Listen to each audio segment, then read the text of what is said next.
Hello, everybody. Welcome to Threepcast. Hello. Episode 2. Hello.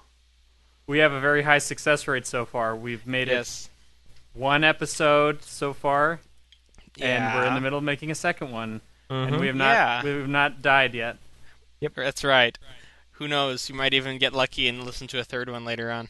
Wow. That'd Stay be tuned. Crazy. Crazy. I'm Elliott. I'm Phil.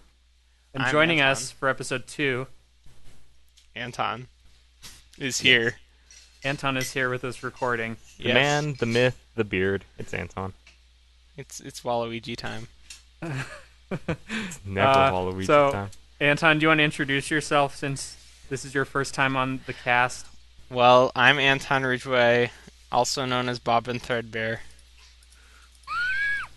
Are you my mother? Yeah, he's Bobbin Threadbare I'm on Bobbin Threadbare. on the promo art. So yeah, that actually, I had forgotten that was an option in Secret of Monkey Island when you get hit using the cannonball Yes. or cannon thing. You can say Bobbin Threadbare. Loom. What a game. And isn't that the subject of tonight's episode? It is. Loom is the subject of tonight's Threepcast. We will be covering the LucasArts masterpiece, a Brian Moriarty classic Loom. But before we get to that, let's just check in on everybody and see how everybody's week went. So, Phil, do you want to go first? Tell how your week went? Yeah, it's summer, and Jealous. I've just been so lazy. It's wonderful. It's a great feeling. I don't think I've expressed my deep passion for League of Legends yet, but I'm an avid player of it, and that's basically what I've been doing. I get Welcome to LeagueCast. LeagueCast. I get up, play League, eat, play League, eat, play League, go to bed. So yeah, that's my life. Cool. Anton, how has your week been so far? I learned how to UV map a 3D mesh. Whoa. I have no idea what that means. I know what that means, kinda. In Blender? Uh-huh. I worked on that for a while, made a fat ninja. Cool. And I also been working on our own adventure game. Stay tuned. Stay tuned. Yeah, we don't want to turn this into a commercial cast. Yeah, plug cast. Yep. Yeah. Not yet. Not No, yet. I mean, we haven't even really announced it yet, but we're working on. Well, it's on the internet. It's on the internet, just nobody knows where it is. No right one now. knows about our site because we haven't updated We have not it been in advertising 2 it. years or so. Yeah. We'll get around to it, but yes, we are working on our own adventure game. When it's a little more finished, this will turn into Plugcast, and we'll tell everyone to go play it. Yes. It's gonna be glorious. It'll be glorious. So, yeah, my week has been fairly uneventful. I just finished Mockingjay, the last book in the Hunger Games series. Oh, nice. So, there's Feeling that. hungry? I'm feeling hungry. I had to go eat a sandwich after I finished reading it. Quality jokes. Hungry Games. Okay, now give us your review on the series. What is it worth reading? Because I'm sitting here with Game of Thrones sitting next to me, and I have not I've read the prologue, and I'm wanting to figure out if there's another book series I should be reading before getting wrapped up in Game of Thrones. I would say it's worth it. All three of them are quality books. Very well written, very well paced. Nice. One of the things I like about it is the fact that all three books are from a first-person perspective. So everything is through... You're inside Katniss's head the entire time. Oh, that's which makes it really interesting in the third book for various reasons. No Yeah, I liked it. You just need to be warned going into it. It's a bummer ending. Oh. It's a very depressing last 2 or 3 chapters. Thanks for spoiling it. Spoilers. Gosh. We'll just edit that part out. Yeah, we'll cut it. Spoiler cast. We'll bloop it out. So are you guys Team Gale or Team PETA? Gosh. I like PETA because he can go camouflage and Gale disappear. is so, how can one man be so beautiful? I mean, seriously. Yeah, that's true. I can't argue with that. If you watch the first movie, I've not seen the second movie. I want to, but if you watch the first movie, it's just like, oh my goodness, Why? Phil even? missed the second movie. Oh yeah, that's right. He did. Because try coming home sometime. Yeah, let's not. We'll get into that later. Anyway. Yes, we'll get to that later in the podcast. Chicago. Yeah. So. That's that. Mm-hmm. So let's talk about feedback. Yeah, let's talk about feedback. We want you guys to send us your feedback about this podcast and about the games that we discuss. Mm-hmm. So what delicious feedback did we get for the secret? Well, first of all, let's play the feedback music because we got to have a feedback song for the feedback section of the show. Oh yeah, you know it.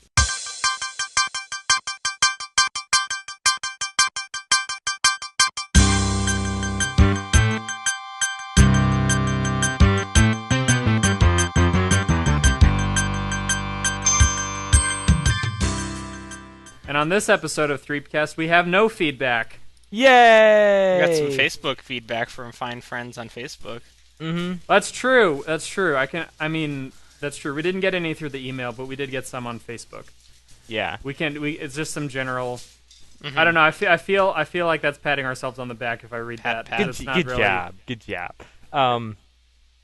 We could segue into the main topic by talking about our own personal feedback. Overwhelming. So, yeah. Okay, that's probably. Okay, let's move on to talking about Loom. Yeah. So last week, after we finished recording our Secret of Monkey Island episode, both Anton and Phil simultaneously raked me over the coals about my. Hey, I only told you once. My great. It was Phil's me. the one. It was me. Phil's the one who made it into a running joke. Basically, nobody liked my approach of dishing out fun facts by reading directly off of Wikipedia. Nobody thought that was a good idea, apparently. So anyway, I like the fun facts. In an attempt to alleviate the boredom of me reading straight off of Wikipedia. Okay. This week we're gonna play a little game. I'm still gonna read off of Wikipedia, but I'm going to be on a time limit. Okay. And the name of the game is see how many fun facts about Loom that Elliott can read off before the timer runs out. Yep. And what did we decide is my time limit? 1 minute? 1 minute. How about 90 seconds? 90 seconds I feel like is better. I can get through this stuff in 90 seconds. Okay. So this is the official segue into Loom now. We're going to be talking about Loom for the rest of this cast. Okay. And I'm going to start off reading off some fun facts about the making of and the development of and the reception to Loom. Okay. Tell me when to start. On your guys marks. Start me off. Can we put in Mark Summers, the guy from Double Dare? Thanks. Oh, yes. On your mark. That in. Get set, go! Loom is a graphical adventure game originally released in 1990. The project was led by Brian Moriarty, a former Infocom employee and author of the classic text adventures Wishbringer, Trinity, and Beyond Zork. Loom is a departure from other LucasArts adventure games in many senses, because Loom is based on a serious and complex fantasy story. With its experimental interface, it eschewed the traditional paradigm of graphical adventures.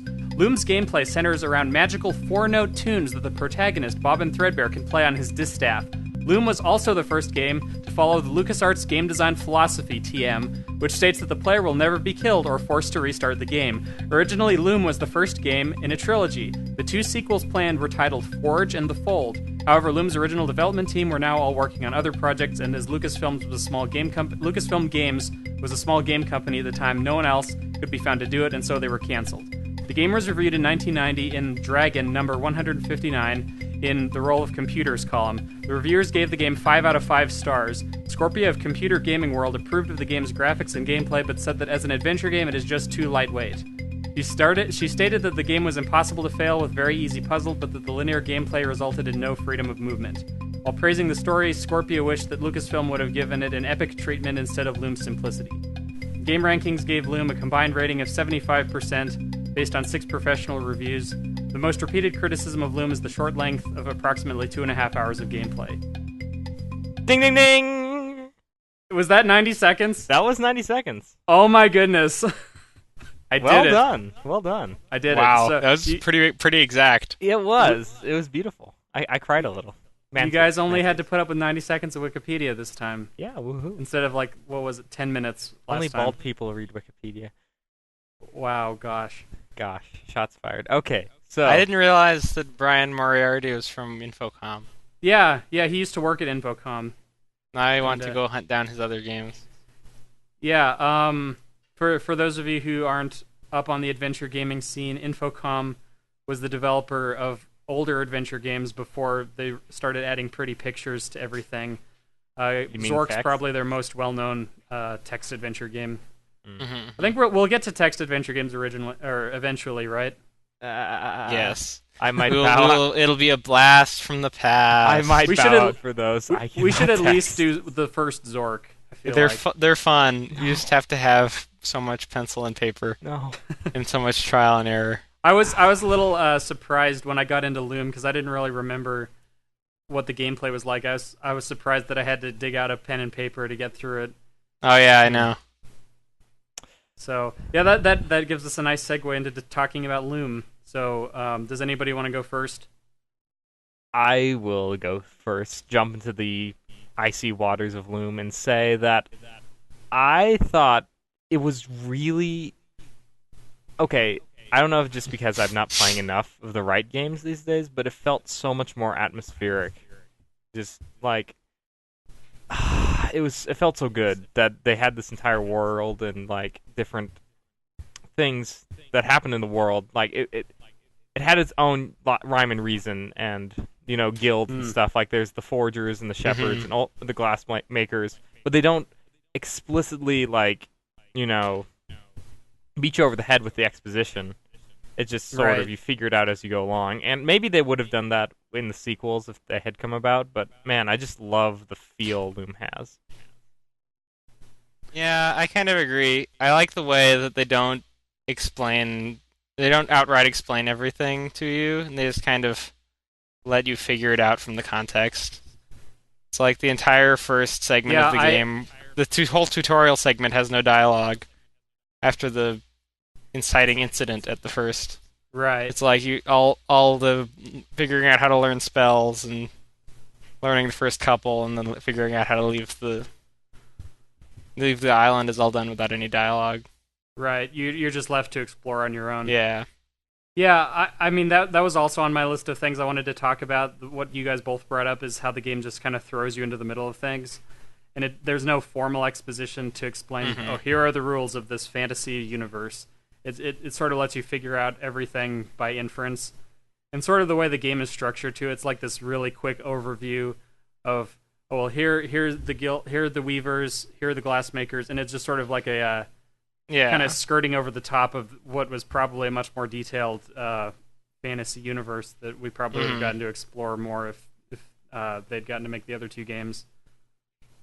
Yeah. What did you guys think of the puzzles? Because the puzzles are drastically different from every other LucasArts game. It's true. I kind of felt like there were a couple of them that were unfair. Now, when I say unfair, I mean they're just so difficult. It's like I would not in a long time figure it out. Like, I know I tried to play these without like getting help from anyone or looking up guides or whatnot, but I honestly got stumped at one point, and I did not remember spoilers. So, for when you're trying to sneak into the glass tower, you have to cast the invisible spell on the tower. Well, no, you cast it on the guards from the window. No, you're casting it on the tower. That's but the hot spot. You're pointing up at the guards, though. But okay, but you cast it. Okay, you cast it not on yourself, and you turn invisible only when you get up there. Like, how does that work? Well, it's because it's invisibility. It's like you're affecting what the other person is seeing. So, like when the invisible shepherds cast the spell on you, it's like they're affecting your perception. See, here's my complaint was, since he's in a city of glass, why not have like some nice mirror you can look at yourself and cast invisibility on yourself? See, I actually got stuck there too. I tried to do that for about 10 minutes, is figure out how to cast the invisibility on myself, and then I went outside and I was like, oh, you can just point up at them from the ground and then cast the spell that way. But yeah, that was the only part of Loom I felt was a little unfair. Everything else felt really solid, puzzle-wise. I have to confess, I did break down and go look at a guide at a couple of points, but that was only because I believed that I was stuck. The way the game is structured, there are several points where there's no turning back and you can't go back to previous areas. So I got to points where I got stuck, and I thought, oh, I probably missed something important, and I haven't been saving as I've been going along. So that was the only time I broke down and looked at a guide. What do you think you missed? It was at the point when you're at the blacksmith city, and you're supposed to swap places with the sleeping kid on the hill.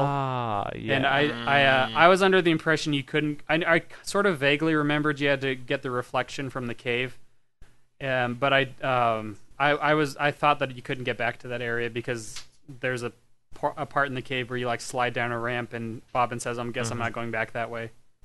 Yeah. So overall, though, yeah, it is a really easy, short game. I thought, on the whole, all the puzzles were pretty fair. Well, on the whole, I'd say. One of the things I did like about it, sort of going back to the whole figuring out the game rules by inference, is the fact that some spells can be played backwards. Sort of undo the effect that you had the first time. And they never formally make it that explicit to you. You sort of just figure that out as you go along, and then it just kind of lets you play with that as you go through the game. Yeah, like, not spoiling anything, but the final boss sequence, if you can call it that, I always really enjoy that little sequence, just because it's so much fun to... Are you talking about when you have to go back and close all the doors? Oh, no, at the end with the loom. Oh, at the loom, yeah. When we're talking about playing spells backwards, like, figuring out how to do that sequence I always enjoy that part. Yeah, that part was definitely cool. Hey, did you guys play it on expert mode? I did. Anton, did you? Yes. So we're all experts at Loom. Oh yeah, Loom experts. For those of you, like the only difference is the staff, right? Well, and you have to play it by ear too. Well, yeah, but I mean, they take away the note markings and also the divisions on the staff.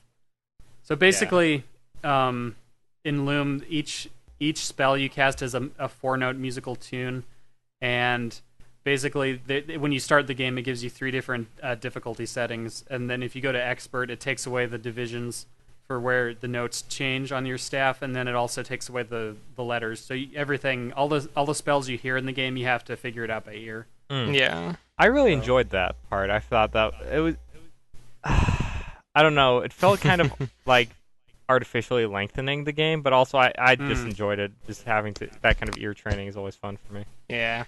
I mean, ear training. There you go. Yeah. Yep. Yeah. And I also one other thing on my list of pros about the game. The graphics still look great, I thought. Oh yeah. Like, I really like the close-ups. The close-ups, although some of them are pretty creepy. Some of them, it seemed like they forgot to go back and update the 16-color art. But yeah, I mean, I was noticing that for some of the backgrounds too. On the whole, though, like the game looked really good. Like even for a game that's 14 years old, it still looks really good. Yeah, it's a really pretty game. Yeah. Can we just? Yeah. I feel like that's a good way to summarize Loom. Just it's a pretty game. Like it's not too dense. It's just. It's a good afternoon game. Yeah. Like to sit down and play for a few hours and then be done with it. Yeah. Like it's a lot like a Telltale episode because it's not a high commitment game. You can just sit down and you can finish it in one sitting. Even on the hardest mode, like really, it's not. You're gonna finish it in a few hours probably. So, do we talk about the updated graphics version that we all played, or? Yeah, we all played the talkie version. I think. Did you, Anton? Yep. The voices. The voices are. I thought they were okay. The first time I heard them, I was really irritated by them, but honestly, I think that they're okay. Yeah, okay, Elliott, play it, please. Oh, I don't have it queued up anymore. Oh gosh. Phil, why don't you tell us what you thought of the voices? Okay. Basically, at several points in the game, Bobbin, surprised, alarmed, getting carried off by various mystical creatures, will scream, as people are ought to do. However, the voice clip used by the game is so... I found it to be incredibly annoying. It's the same scream each time. Yes, and it's like, it cuts off... just play it. Okay.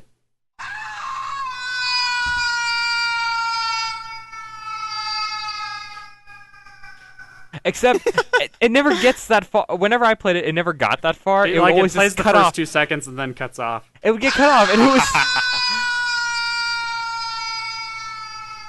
Okay, I'm done now. I'll stop. It was so annoying. Yeah. Yeah. When I first played this game, I played the 16-color version, and I was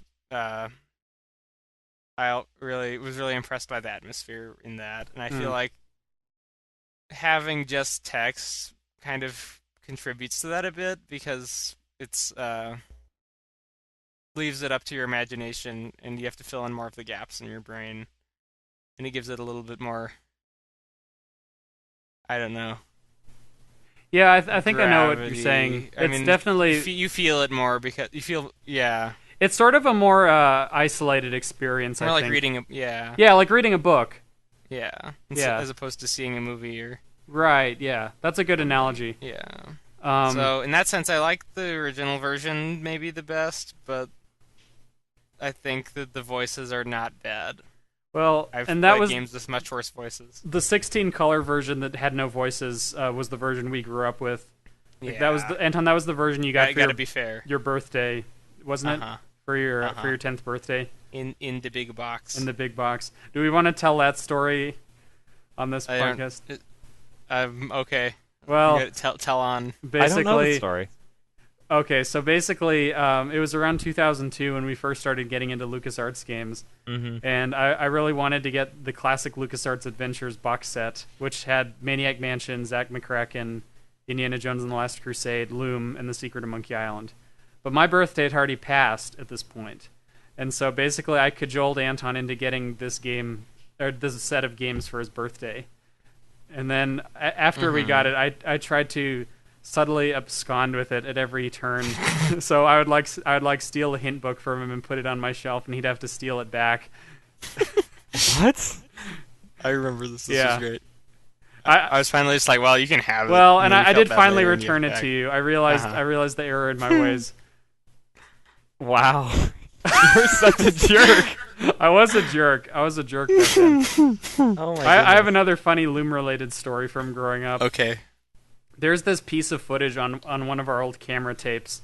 I think it was when we were filming Case of the Missing Nintendo Games, and we had just finished the scene for whatever we were doing that night. And in the background, Anton and Phil are playing Loom on the computer.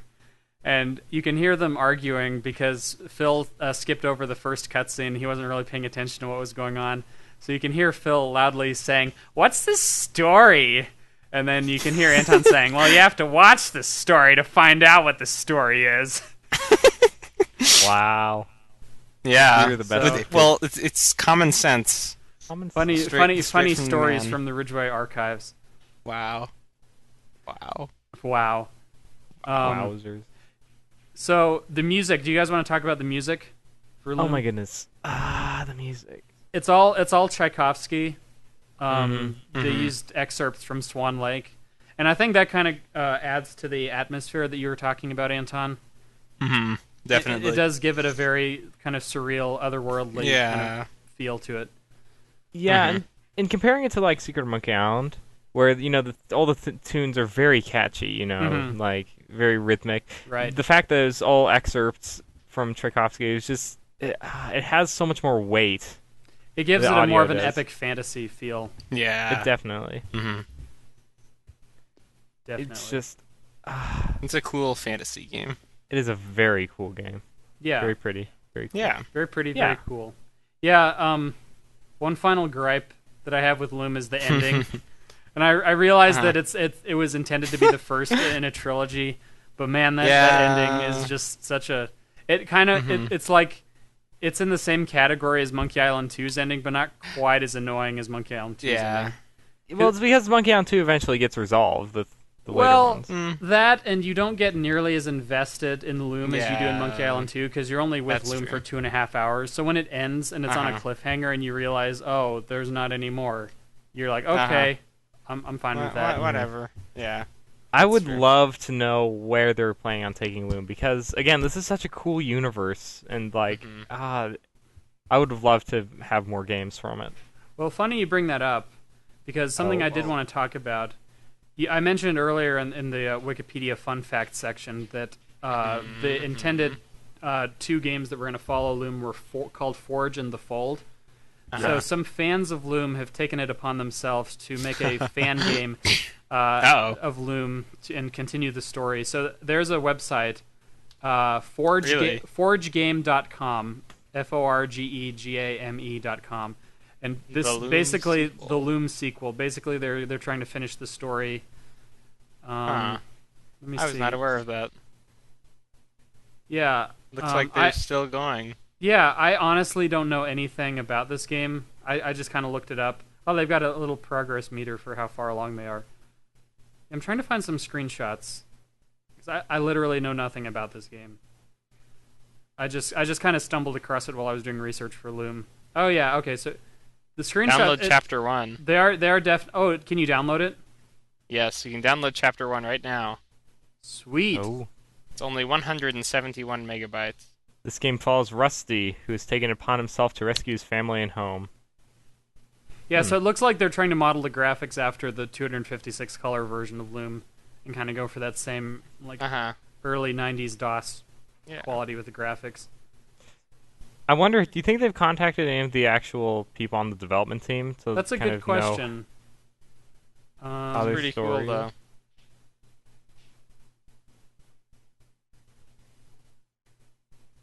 Yeah, it doesn't say anything on their FAQ if they got in contact with Brian Moriarty. But nonetheless, it's a cool looking fan game. Yeah. Check it out.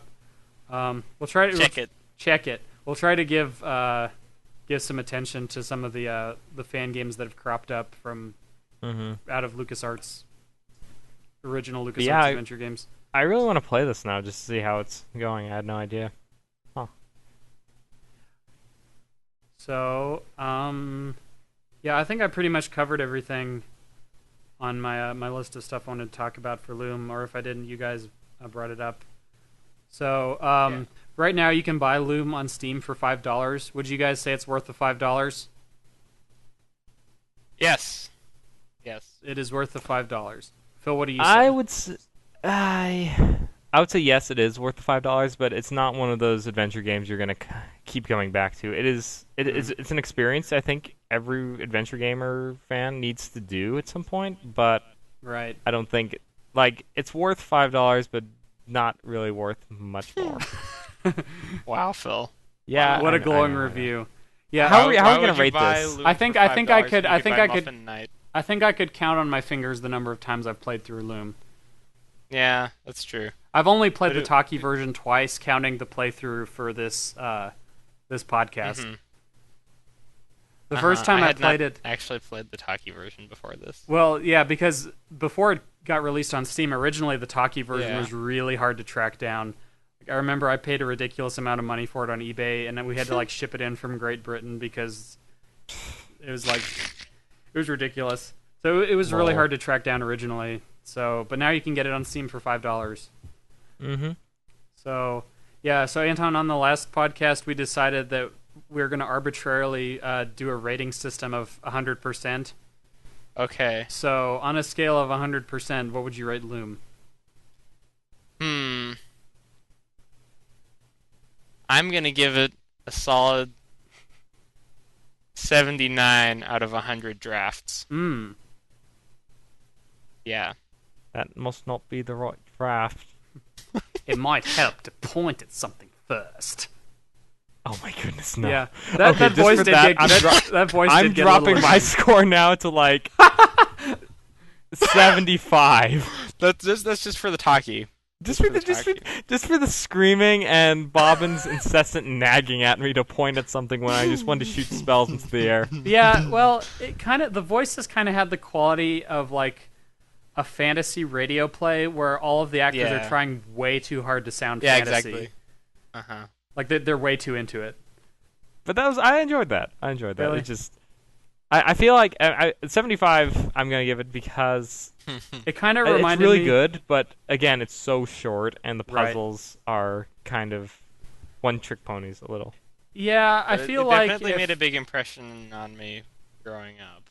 I'm gonna say. Because it has such a strong atmosphere to it.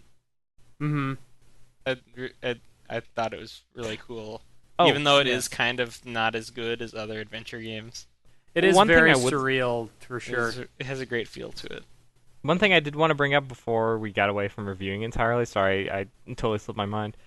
The review that you're doing on Wikipedia said that it followed the spirit of LucasArts where you can't get stuck. I would argue that this is one of those LucasArts games where it's so easy to get stuck. Because I remember on a previous playthrough, I saved it, turned it off for a couple of days, and went back to it, and I was stuck I couldn't remember the heal thing. That's your fault for not writing it down.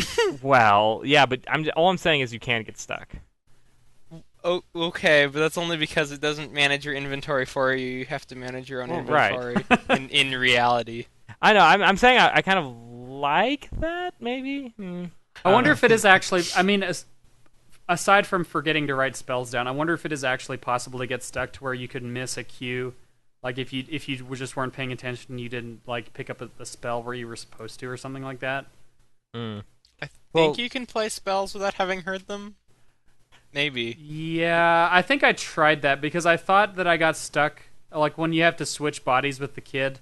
I thought that I couldn't get back into the cave. Oh, here's another pet peeve of mine with Loom. Well, not really a pet peeve because I've only played... We're so close to being done with reviewing it. Well, yeah, but trying to go back... this was just a purely technical issue that they could have fixed easily, but the hotspots on the screen to go back into some doorways were so small. I literally had to click around on the screen, trying to find the right area to click to make Bobbin walk backwards through a doorway for, a minute at some places. On the spiral staircase screen to go back in the cave. It took me a whole minute to find the right spot on the screen to click on to make him go back in the cave. It was kind of ridiculous. That entire cave system just kind of, it is very difficult to click around. Yes. Anyway, I'm still going to stand by my 75. It is a good game, but it does have some bigger problems than other adventure games. I will go with an arbitrary 73. And I feel like one of these days we need to play actually bad adventure games just so we can give bad reviews.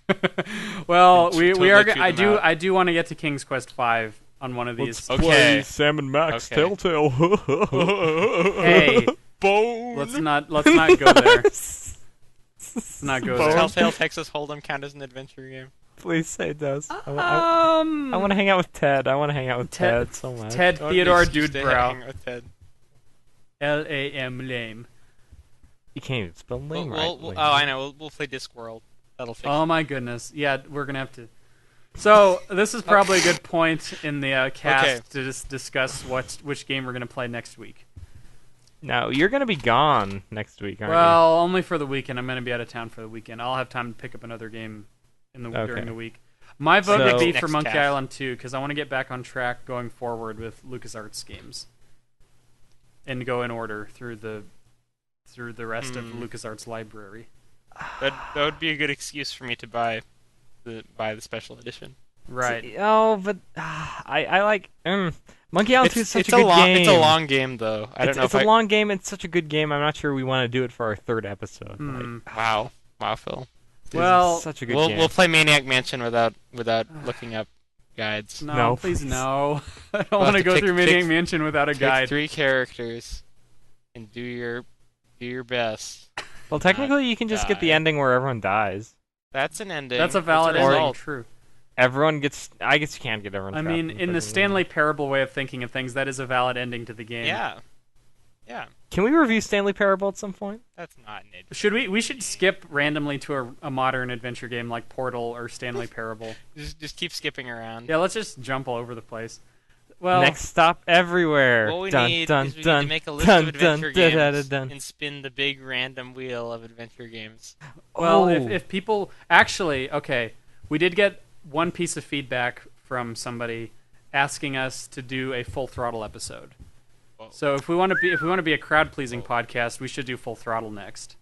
Oh, let's. I want to save the really good LucasArts for when we get. I feel like we should move roughly chronologically. Yeah. That would be so chronologically against the entire landscape of adventure games, or just through the LucasArts library. Well, as far as the entire landscape, we've just jumped in the middle. Yeah, right. That's, I guess, so LucasArts-wise, I guess. Yeah, that's my vote, is to move... And I mean, that is kind of a bummer because really the LucasArts library is the cream of the crop as far as adventure games go. So it is a little bit of a bummer that we can get over to some weird ones like Infocom. Well, yeah, I mean, find that one at the island and the pirate guy who kills you. Oh yeah, I remember that one. That game scared me so much as a kid.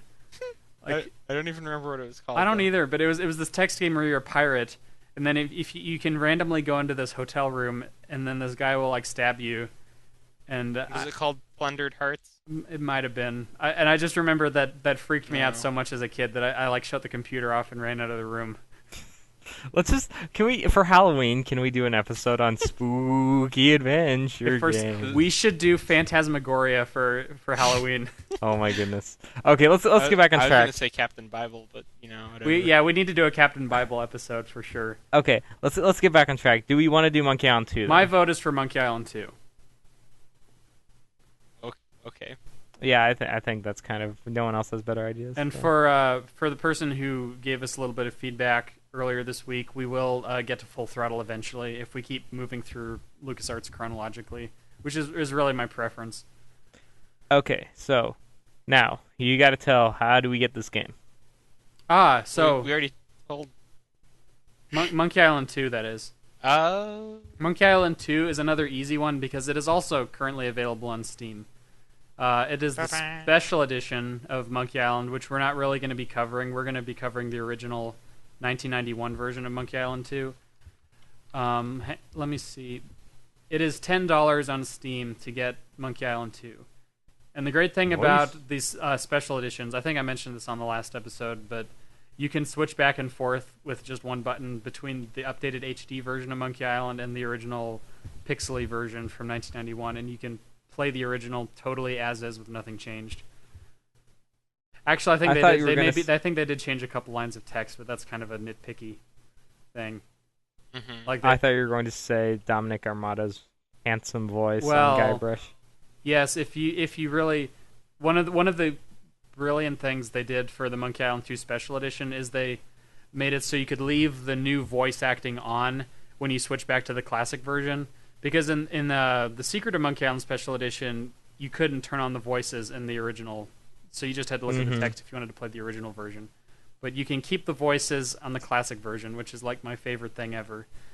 And my other favorite feature of the Monkey Island 2 Special Edition is the commentary track from Ron Gilbert, Tim Schafer, and Dave Grossman, which is like the most wonderful commentary track ever.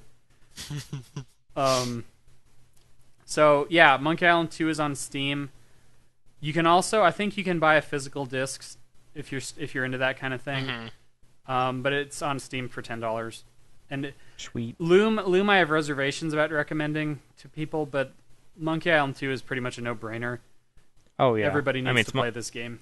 With the one like caveat of escape, Monkey Island is one of my favorite. Like, if it's a Monkey Island game, you can't go wrong. I feel basically. Like this is the second time you've brought up Escape from Monkey Island, and you've had kind of a negative tone in your voice. So I feel like when we get to the Escape from Monkey Island episode, it's going to be really interesting. The fire and brimstone will rain down on that podcast from your computer. Yes. Oh my goodness. I think it's a good game. All right, I'm gonna slap you. Escape from Monkey Island did nothing wrong. Oh my goodness! Shots fired. I love this picture of Tim Schafer you sent me, Anton. It is a picture of what's his face, Jimmy Kimmel, and in the background in the audience you can see Tim Schafer sitting there smiling, and then the row right behind him there's a guy rolling his eyes and also smiling. Yes. So it's basically the goofiest picture ever. Yes. We should have podcast notes for this episode, and in the notes it just has a link to that picture of Tim Schafer. That's the notes. Notes on this episode. We should also direct people to where you can buy Swan Lake. Yes. So yes. Basically, they hired Tchaikovsky to write the soundtrack for Loom, and he decided to call it Swan Lake. Yes. And then he went back in time and decided he was going to release it on his own and get more credit. Wow. That's the way to do it. That's true. Write video game soundtracks and then take them back in time. Okay. So people think it's classical music. What are we talking about? I don't know. I think it's time to wrap up. It's become delirious. Buy Monkey Island 2. Play the whole thing in a week. Life is good.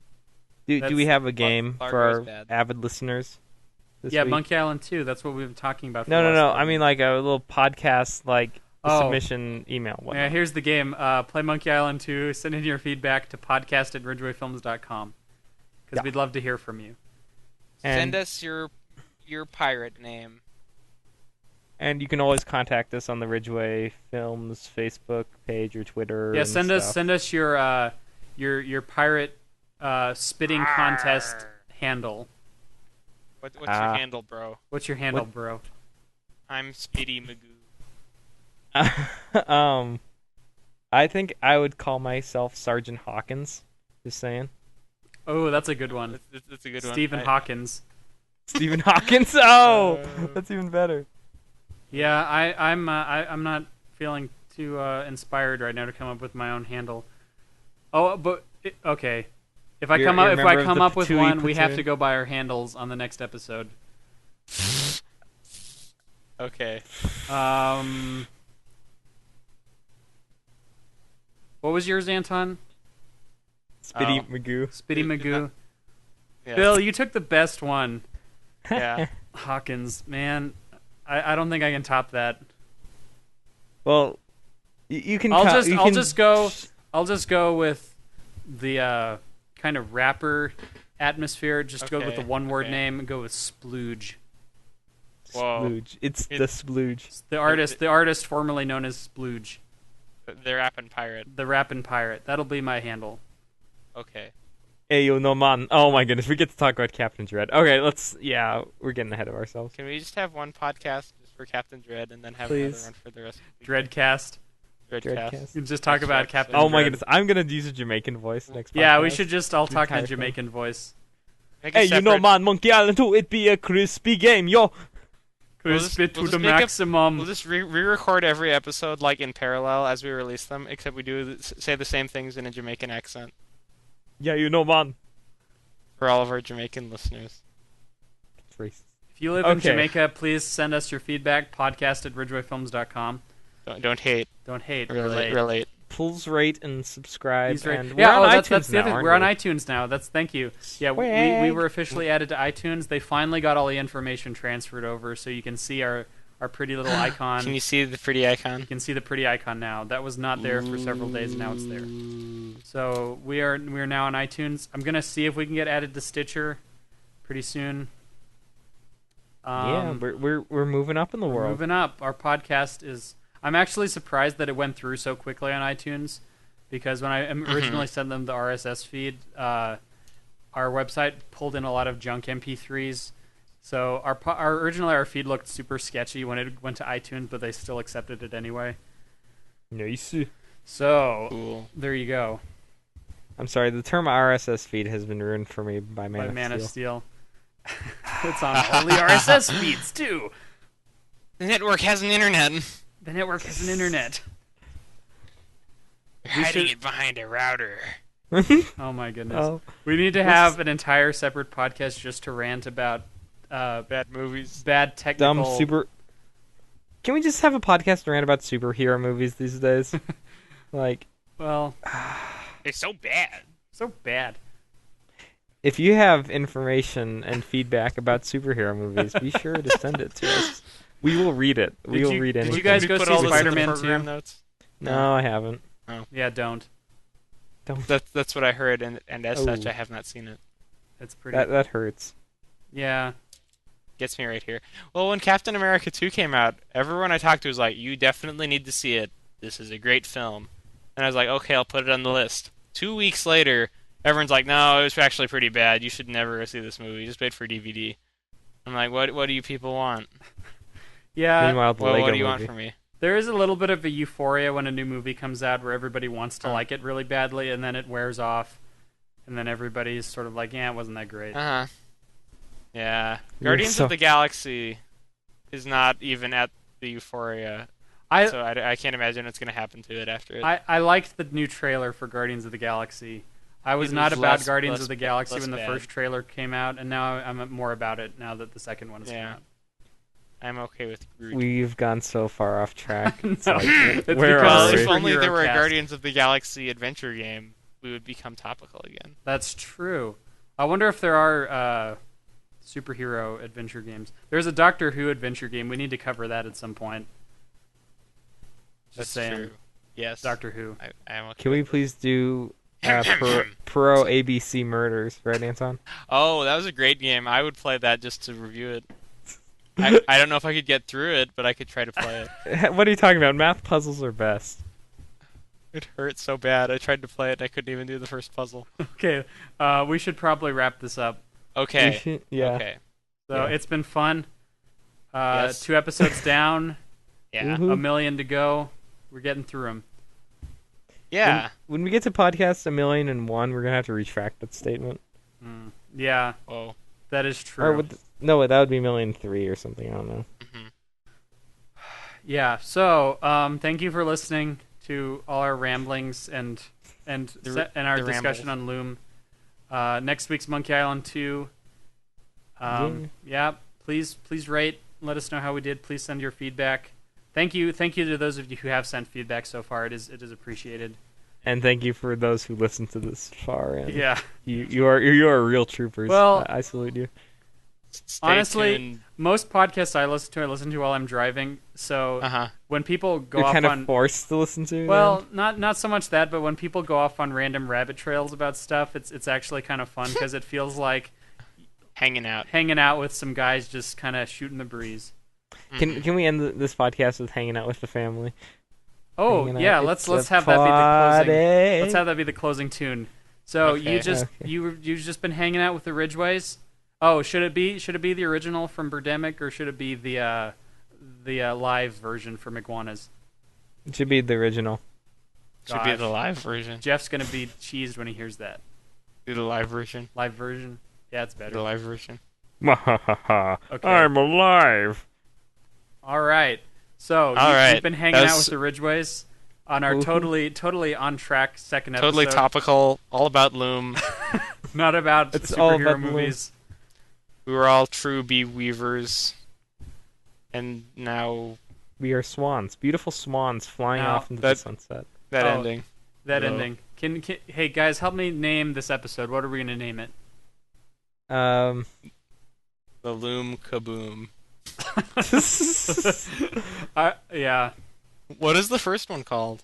Rubber see the name. chicken. But But see this Obviously, we can't. open podcast.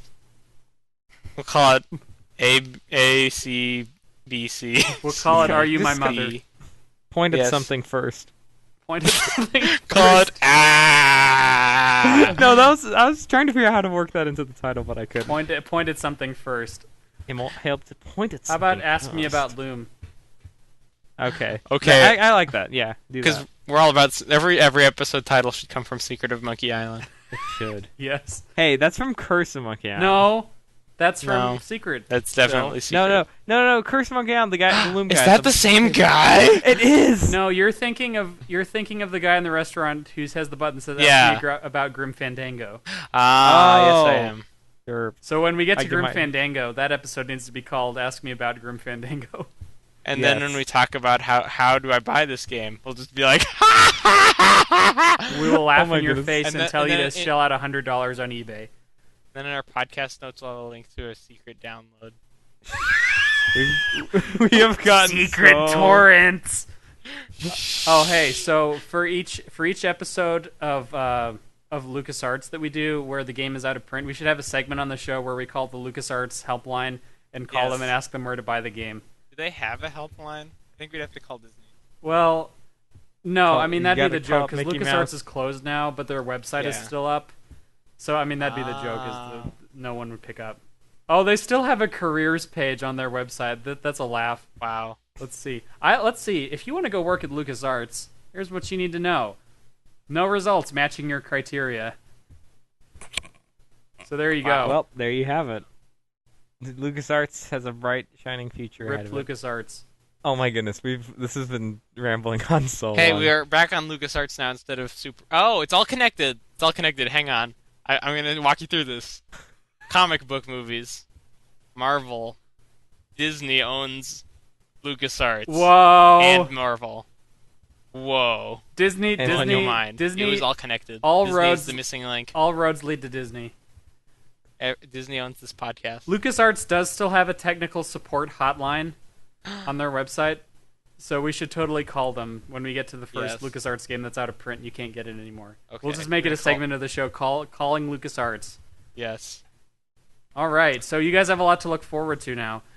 Wow. Wow. And we managed to artificially stretch this podcast out to an hour, even though we've only been talking about Loom for half an hour. So the longest wind down ever. We'll try to do better next time. Well, wow. But we cut down on the Wikipedia though, so that's an improvement. That's true. Yes, very less very true. Less constructive discussion, more rambles about Marvel movies. Equals better podcast. Equals better podcast. It's a recipe for yum. If you have any feedback on how excited you are for the Ant-Man movie, please send it to us. I am excited for Ant-Man. How many days, Anton? Oh, I'll count it up for you. Anton's got a countdown timer to Ant-Man. It's the countdown to Ant-Man. This is just too great. We've gone into Antcast. Welcome to Antcast. It is 421 days. Nice. There you 1 have year. it. We're almost 1 there. 1 month. 25 days. We're almost there, guys. All right, stay strong until Ant-Man comes out. And stay strong. Play Monkey Island 2. Send us your feedback about it. Listen to the next episode. Don't give up yet. Right. Yep, we're getting there. Okay. So this is Phil. This is Elliott. This is also Anton. Thank you for listening. This has been Threepcast. You've been hanging out with the Ridgeways. Yeah. Wow. Bye. Hanging out. Keep on adventuring. Phil, stop saying that. No. Keep on adventuring.